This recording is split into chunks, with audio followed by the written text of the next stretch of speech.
Nous avons vu les principes fondamentaux de travailler avec les strings. Maintenant, je veux que nous jetons un coup d'œil à certaines fonctions et propriétés que nous pouvons utiliser avec les strings. Nous n'avons pas encore examiné beaucoup de fonctions. Jusqu'ici, nous avons vraiment juste examiné la fonction alerte.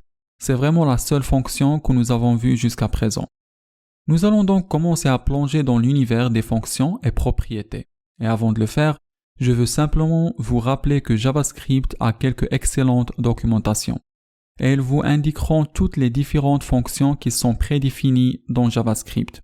Elles vous diront comment les utiliser et il a des bons conseils soumis pour vous et vous pouvez trouver tout ça à développer.mozilla.org/fr/doc/web et /javascript. Et vous pouvez naviguer à travers ceci si vous cherchez quelque chose, vous n'êtes pas tout à fait sûr de ce que c'est, ou si vous connaissez le nom de la fonction, vous pouvez simplement taper dans la barre de recherche en haut, à droite ici, et il va retourner la documentation de la fonction directement pour vous. Je vais sauter à Google Chrome cette fois, avec la console ici, où j'ai ma petite fenêtre JavaScript ouverte, et nous sommes prêts à écrire certaines fonctions. Je vais assigner une chaîne de caractères à une variable. Alors on va commencer par ma chaîne égale à c'est ma chaîne, laissez-la tranquille.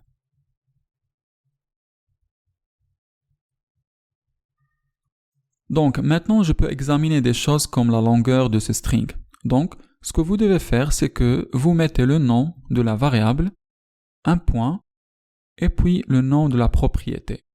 Et maintenant, je sais que ce string est de 40 caractères. Un caractère est chacune de ces lettres, ou espaces, ou signes de ponctuation. Tout ce qui est contenu à l'intérieur de ces guillemets. Chaque unité est appelée un caractère. Alors je sais maintenant que ce string est de 40 caractères. Il y a aussi des fonctions qui sont des propriétés de string, et ces fonctions me permettent de faire des choses avec mon string. Donc, ma chaîne, to uppercase. Et une fonction, n'oubliez pas les doubles parenthèses à la fin, vous l'écrivez comme ça et puis elle renvoie cette chaîne mais en majuscule. J'ai aussi to lowercase pour qu'il renvoie la chaîne en minuscule. Nous avons des fonctions comme index of. Cela nous permet de savoir si un terme ou un mot apparaît n'importe où dans la chaîne de caractères. Et encore une fois, avec une variable simple de type string, je peux appeler index of en passant le terme que je cherche, qui doit bien sûr être un autre string ici. Et il va renvoyer la position dans laquelle cette chaîne est trouvée si elle est trouvée. Donc, il va parcourir la chaîne originale et dans ce cas-là, il dira « Oh, je trouve le mot « laissez-la » s'affiche à partir de la position 17 » et on va stocker ce résultat dans une nouvelle variable appelée position. Si le terme que vous recherchez est trouvé dès le début, il va renvoyer 0. Eh bien, voyons voir quelle valeur position tient. Et comme prévu, il affiche 17. Maintenant, la question, que se passe-t-il si un terme n'a pas été trouvé du tout? Parfois, c'est aussi important. Ce que cela va faire, c'est retourner -1. Alors, je peux dire en utilisant des conditions if ma chaîne point index of abcd égale -1. Puis un message d'alerte qui dise ce mot n'existe pas. Les conditions rendent votre programme plus dynamique et nous allons plonger dans les conditions plus en détail dans le prochain chapitre. Ensuite, nous avons une fonction appelée slice qui nous permet de trancher un morceau particulier de ce string. Je vais donc commencer par une simple phrase et je vais la stocker dans une variable appelée phrase.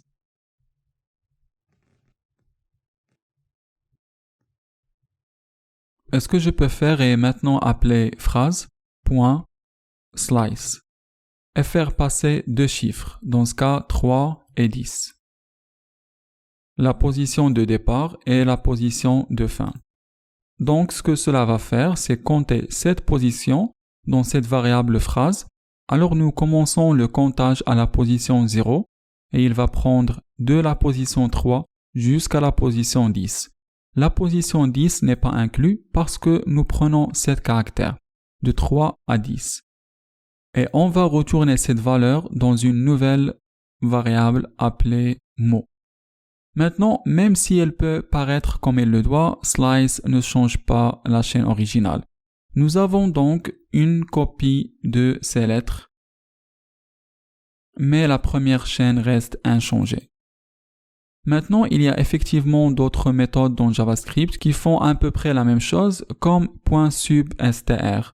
Cela semble très similaire, mais la seule différence est que, au lieu de prendre une position de début et une position de fin, il prend une position de départ et une longueur.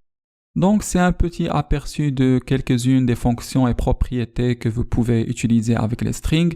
Il y a effectivement beaucoup plus. Vous trouverez une liste complète des fonctions et propriétés qui sont disponibles dans cette page-là, assez grand nombre que vous pouvez explorer plus tard.